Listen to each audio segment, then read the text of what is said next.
La vida moderna sería impensable sin el petróleo, ese oro negro de cada día. Sin petróleo no circularían los autos, ni funcionarían los refrigeradores y tampoco habría lociones para el cuidado corporal. El petróleo está en casi todos los productos conocidos. Pero no es inagotable. La materia prima básica para los químicos está a punto de desaparecer. La industria química marcha por la senda equivocada desde hace un siglo. Porque apuesta demasiado por el petróleo. Sin petróleo se acabaría el negocio y las multinacionales de la industria química temen por su futuro.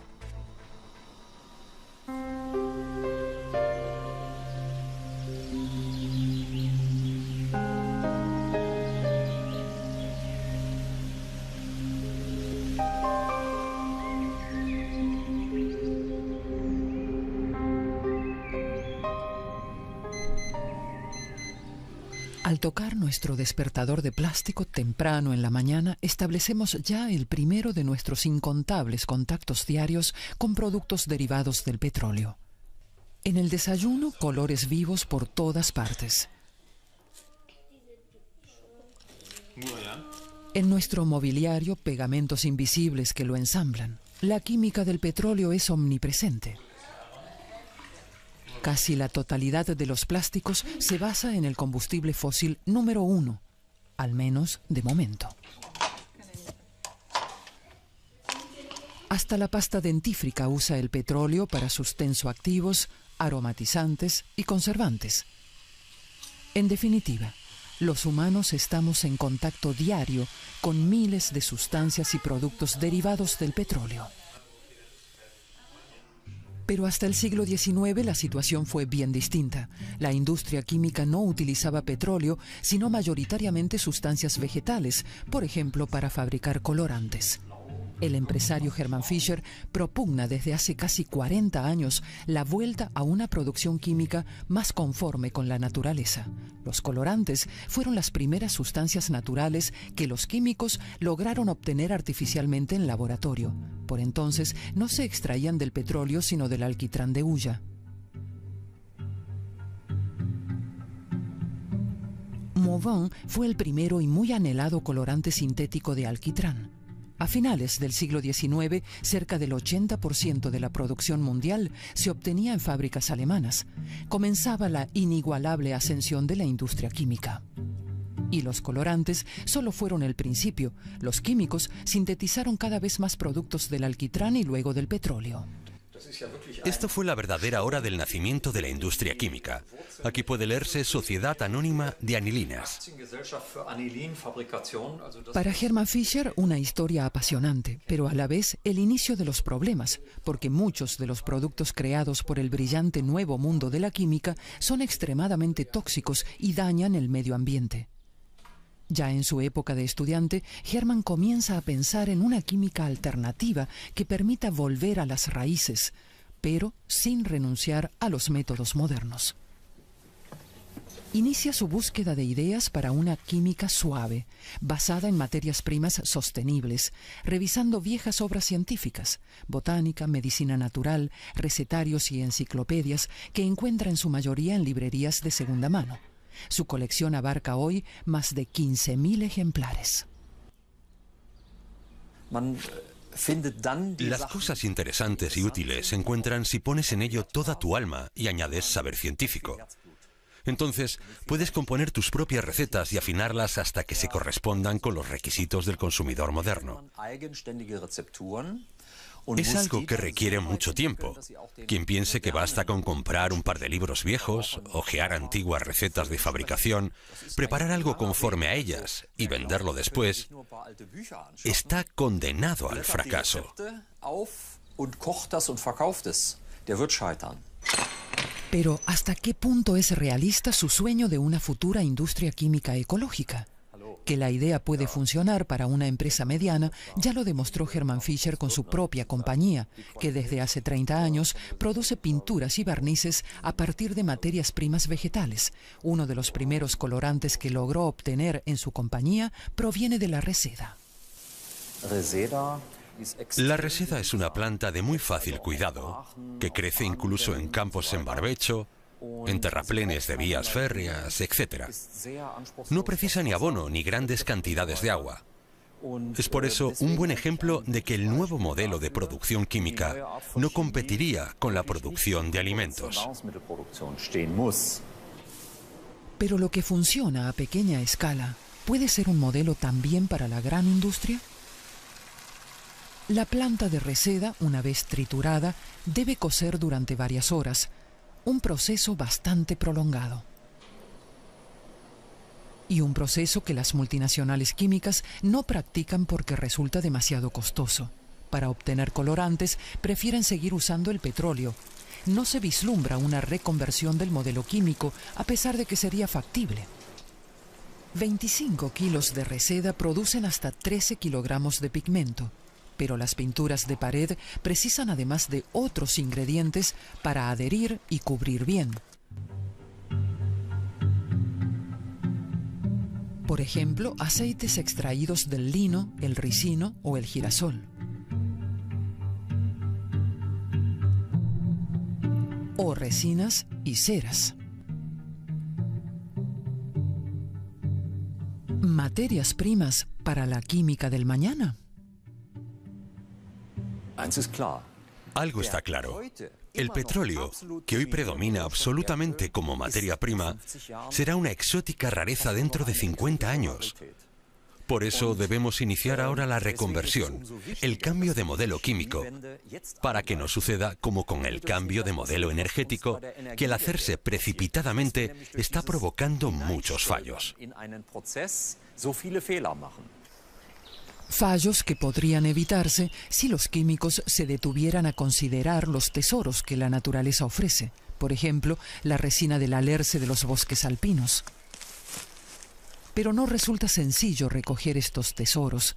Casi nadie desea empeñarse en una extracción tan dificultosa y que requiere mucha experiencia. Solo los resineros saben perfectamente cómo extraer la resina sin dañar el árbol.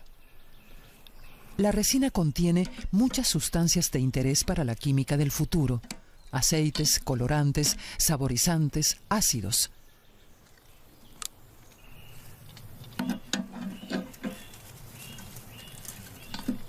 Con resina se pueden fabricar pegamentos, plásticos o pomadas.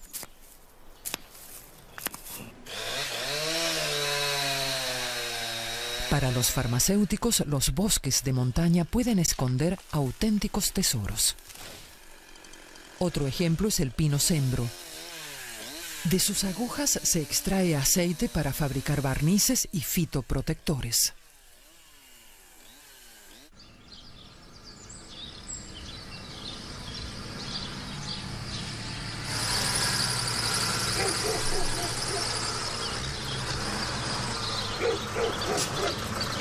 $1.300 kilos de ramas de pino cembro hacen falta para llenar una vasija grande.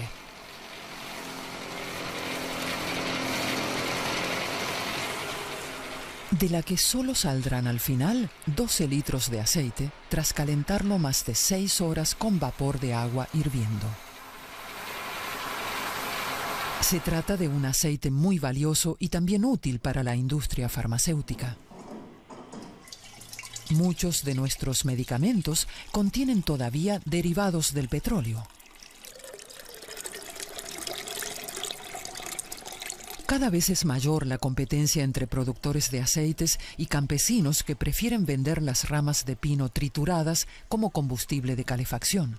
La competencia por la materia prima podría convertirse en un grave problema para la química suave. La solución podría consistir en aprovechar la biodiversidad del mundo vegetal. La química del futuro debe apostar por ella, y no solo por unas cuantas plantas útiles. La naturaleza ofrece suficientes materias primas para todos. Visitamos el Jardín Botánico de Plantas Útiles de la Universidad de Bonn, que reúne más de 2.000 especies de todo el planeta. El botánico Maximilian Weigand es experto en materias primas vegetales.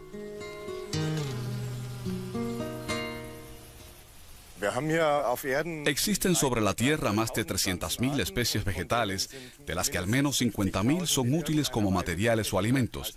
Es decir, que tenemos un catálogo casi inagotable de plantas con diversas propiedades que, si se plantan, cultivan y mejoran sus semillas convenientemente, podrían con seguridad cubrir prácticamente todas nuestras necesidades.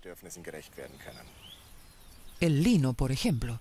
Su aceite es un ingrediente para pinturas, masillas o linóleo, y con sus fibras pueden tejerse telas.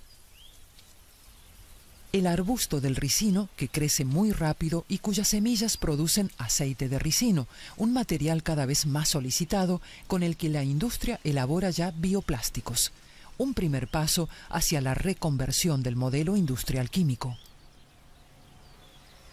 Se redescubren hoy fibras vegetales, ya sean de cáñamo, esparto o sisal, y sus posibles usos como material aislante, como textiles, o para reforzar materiales plásticos. Incluso el yute vuelve a ponerse de moda como material de embalaje. Aquí tenemos al yute, originario de la India. Históricamente se usaba en la producción de sacos para el transporte de café, cacao y artículos a granel. Otra planta muy importante en tiempos del colonialismo era el ramio, con cuya fibra se confeccionaban los típicos uniformes y trajes coloniales.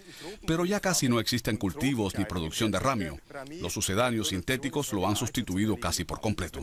Un ejemplo es el algodón, al que se le incorporan propiedades que no tiene mediante añadidos sintéticos, en lugar de aprovechar la fibra de ramio, cuyas propiedades naturales responden bien a condiciones de empleo en regiones cálidas y húmedas. Material natural en lugar de plástico. ¿Cuándo se producirá el cambio?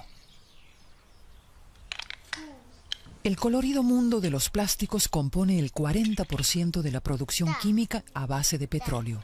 Los plásticos son ya casi inseparables de nuestra vida cotidiana. Cada alemán consume por término medio 110 kilogramos de plástico al año. Robusto, fácil de limpiar, inocuo, aparentemente. El otro lado de la moneda, 100 millones de toneladas de basura plástica solamente en los mares del mundo. La Unión Europea pretende próximamente prohibir las bolsas de plástico. Plástico en el calzado. Plástico en la ropa. Plástico en un casco de ciclista. Plástico por todas partes. Un negocio redondo para la industria química a partir de un material agotable, el petróleo. Pero hasta los gigantes saben que tendrán que buscar alternativas. Marl, cerca de Essen, en Alemania. Para la multinacional Evonik, la visión de una producción química de base vegetal comienza a cobrar formas concretas. Este granulado de poliamida hecho a partir de aceite de ricino se ha fabricado en China, donde la planta crece particularmente bien. Pero también en Evonik los bioplásticos son hasta hoy tan solo un producto marginal. Joachim Lelushko reconoce que, al igual que todas las otras multinacionales, la empresa continúa trabajando prioritariamente con petróleo.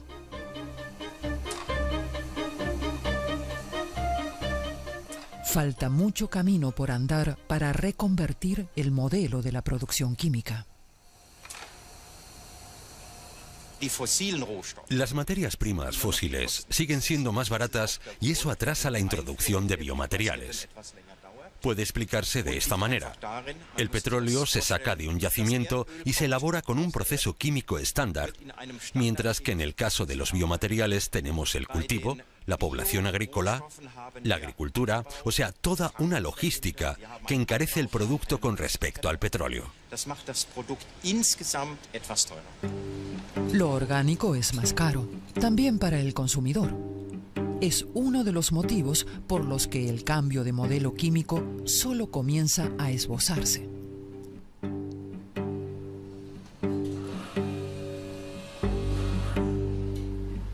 La calidad no constituye un obstáculo para el cambio. como muestran los nuevos productos en numerosas pruebas.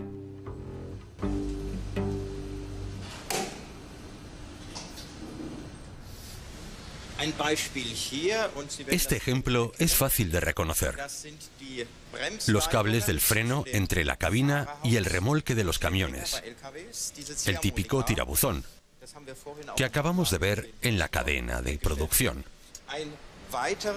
O un nuevo campo de aplicaciones, las monturas para lentes, donde apreciamos las propiedades ultra flexibles del material. Se retuerce y vuelve a su posición, sin romperse como sucede con muchos plásticos. Y es 100% natural, una combinación de Vestamit Terra con bambú.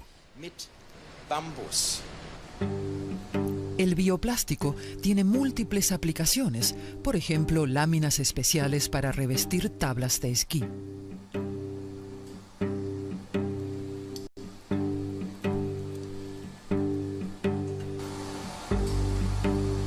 Otros productos irán surgiendo poco a poco.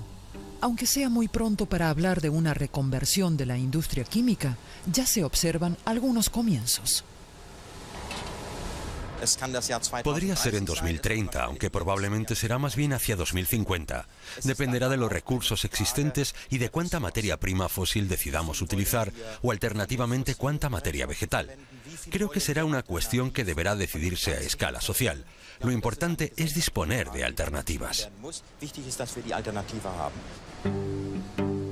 El sector es capaz de producir alternativas cuando lo desea. Estos artículos son básicamente de material biológico y sin nocividad climática. Su producción emite hasta un 80% menos de dióxido de carbono que la del plástico tradicional a partir de petróleo. Las materias primas pueden proceder, por ejemplo, de cereales, remolacha, maíz, colza o soya. Los plásticos naturales se combinan a menudo con fibras de madera, cáñamo o coco. Y pueden construirse con ellos incluso autos de carreras particularmente ligeros.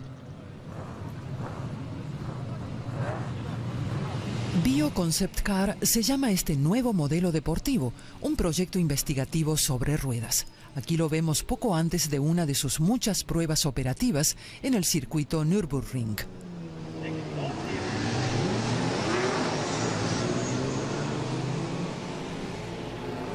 Se trata de un Volkswagen Scirocco modificado que no solamente consume combustibles vegetales, sino que además está construido en buena parte con esa materia prima por fuera y por dentro.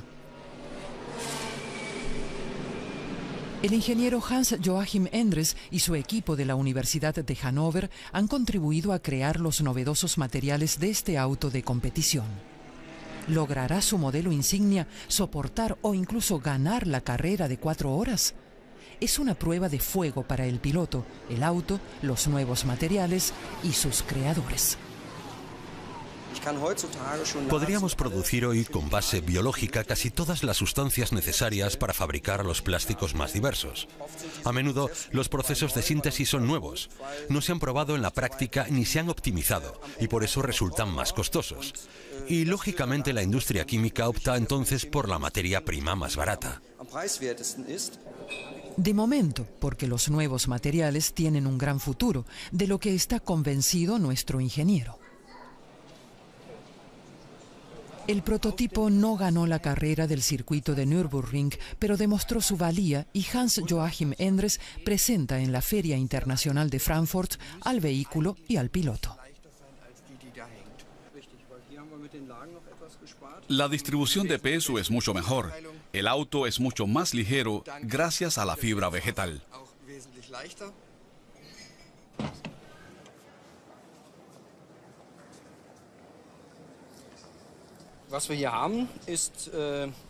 El Bioconcept Car incluye diversas piezas grandes de carrocería con refuerzos hechos de fibra natural y no de carbono.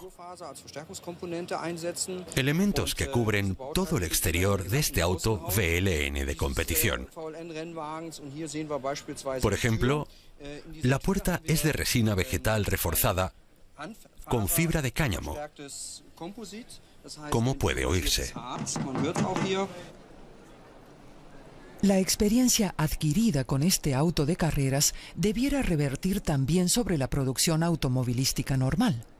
Pero, ¿funcionarán las innovaciones que aporta el Bioconcept Car para la gran industria automovilística?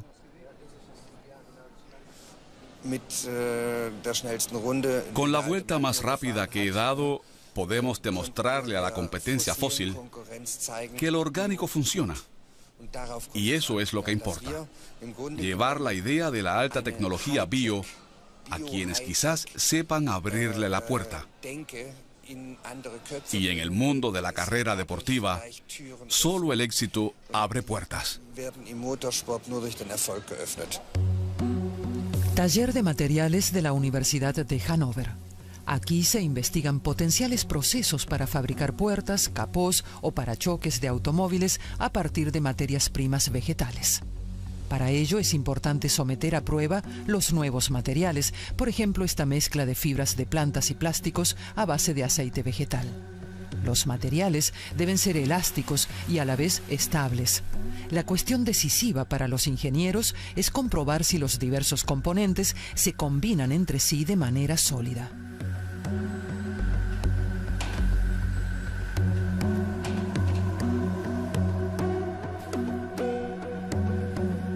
Eso se revela analizando una muestra en el microscopio electrónico de barrido con más de 2000 aumentos.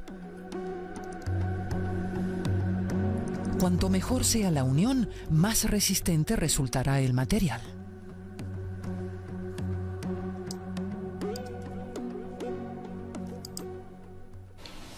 Una buena combinación para fabricar autos, resinas vegetales y fibras de cáñamo.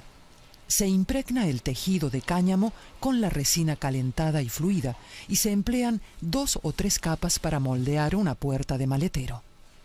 Un principio sencillo que quizás algún día resulte apropiado para la fabricación en serie.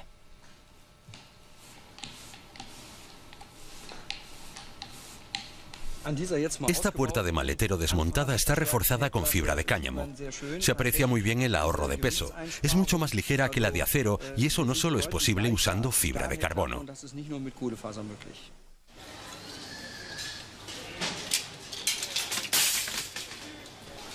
Junto a estos materiales de alta tecnología hay mucha demanda de biomateriales para el envasado. Las botellas de este tipo se componen casi íntegramente de derivados del petróleo. 1 de cada 10 litros del petróleo consumido mundialmente se emplea en la industria química. Pero cada vez son más los consumidores que piden envases bio y obligan a la industria a reaccionar.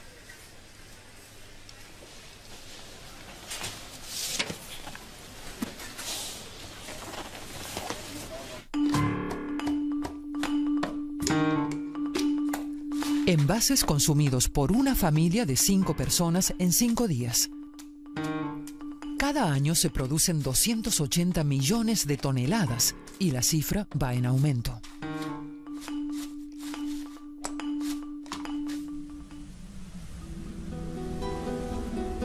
Pero, ¿cuánta tierra de cultivo sería necesaria en todo el planeta para sustituir todos los plásticos a base de petróleo por materias vegetales? Según cálculos de los ingenieros de Hannover, cerca del 5% de toda la superficie agraria mundial. Una superficie agraria que entraría en competencia con los cultivos alimentarios. Una posible solución sería que la industria química utilizase todo lo que los agricultores descartan, por ejemplo, la paja de los cereales. Sin olvidar el potencial que ofrece la madera. A partir de su material básico, la celulosa, los países forestales como Alemania podrían elaborar fibras textiles como la viscosa o bioplásticos. ¿Hacia dónde nos llevaría este camino? Hagamos una retrospectiva del futuro. Con esta dorada mezcla de diversos aceites vegetales se inició hace 30 años la breve pero exitosa historia de la producción química vegetal. Un aceite que en épocas de escándalos con los preservantes químicos de la madera fue la única alternativa no tóxica. un agente protector natural sin pesticidas, insecticidas o fungicidas. Y que quizás continúa siendo un ejemplo a seguir para una futura industria química vegetal. Según nosotros, no se trata de volver al pasado, sino de utilizar especies botánicas para elaborar los productos inteligentes e innovadores del futuro. Ese es el desafío para los científicos e ingenieros de todo el planeta. Un desafío también para la propia empresa de Fischer. En su departamento de investigación trabajan 7 personas de una plantilla de 43. Los 7 están continuamente en búsqueda de mejores emulsionantes para que sus bioproductos puedan competir bien en el mercado. Por ejemplo, tienen que adherir y cubrir bien.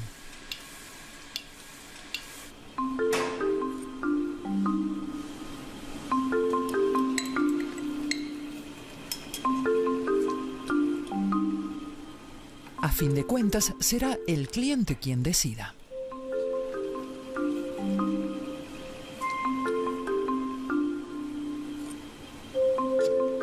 Durante muchos años, las pinturas naturales fueron productos marginales que la industria química no tomaba en serio. Todas las compañías que antes se reían al oír hablar de nosotros o que nos rechazaban, nos dirigen hoy consultas porque se ha demostrado que algunas, quizá no todas, pero sí algunas de las ideas en que se basa nuestra empresa pueden ser apropiadas para la industria química del futuro.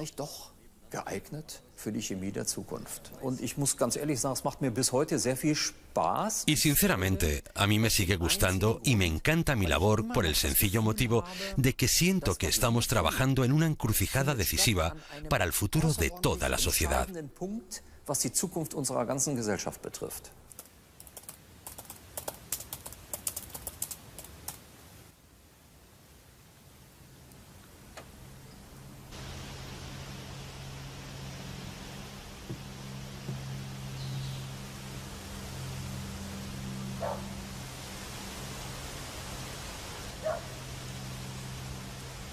A juicio de Hermann Fischer, habrá que superar las reticencias que aún muestran claramente la industria y la política.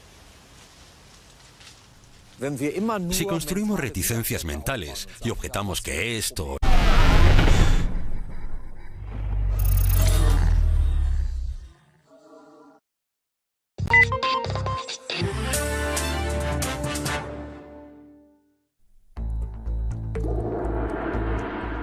La vida moderna sería impensable sin el petróleo, ese oro negro de cada día. Sin petróleo no circularían los autos, ni funcionarían los refrigeradores y tampoco habría lociones para el cuidado corporal. El petróleo está en casi todos los productos conocidos. Pero no es inagotable. La materia prima básica para los químicos está a punto de desaparecer. La industria química marcha por la senda equivocada desde hace un siglo. Porque apuesta demasiado por el petróleo. Para Hermann Fischer, una historia apasionante, pero a la vez el inicio de los problemas, porque muchos de los productos creados por el brillante nuevo mundo de la química son extremadamente tóxicos y dañan el medio ambiente. Ya en su época de estudiante, Hermann comienza a pensar en una química alternativa que permita volver a las raíces, pero sin renunciar a los métodos modernos. Inicia su búsqueda de ideas para una química suave, basada en materias primas sostenibles, revisando viejas obras científicas, botánica, medicina natural, recetarios y enciclopedias que encuentra en su mayoría en librerías de segunda mano. Su colección abarca hoy más de 15.000 ejemplares. El petróleo se acabaría el negocio y las multinacionales de la industria química temen por su futuro.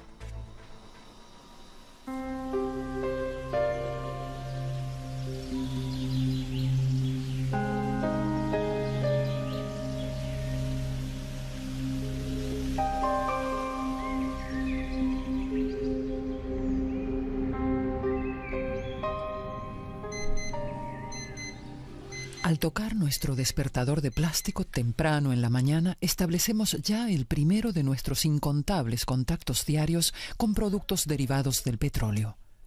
En el desayuno, colores vivos por todas partes. En nuestro mobiliario, pegamentos invisibles que lo ensamblan. La química del petróleo es omnipresente. Casi la totalidad de los plásticos se basa en el combustible fósil número 1, al menos de momento. Hasta la pasta dentífrica usa el petróleo para sus tensoactivos, aromatizantes y conservantes. En definitiva, los humanos estamos en contacto diario con miles de sustancias y productos derivados del petróleo. Pero hasta el siglo XIX la situación fue bien distinta. La industria química no utilizaba petróleo, sino mayoritariamente sustancias vegetales, por ejemplo, para fabricar colorantes. El empresario Hermann Fischer propugna desde hace casi 40 años la vuelta a una producción química más conforme con la naturaleza. Los colorantes fueron las primeras sustancias naturales que los químicos lograron obtener artificialmente en laboratorio. Por entonces no se extraían del petróleo sino del alquitrán de hulla. Mauvin fue el primero y muy anhelado colorante sintético de alquitrán. A finales del siglo XIX, cerca del 80% de la producción mundial se obtenía en fábricas alemanas. Comenzaba la inigualable ascensión de la industria química. Y los colorantes solo fueron el principio. Los químicos sintetizaron cada vez más productos del alquitrán y luego del petróleo. Esto fue la verdadera hora del nacimiento de la industria química. Aquí puede leerse Sociedad Anónima de Anilinas.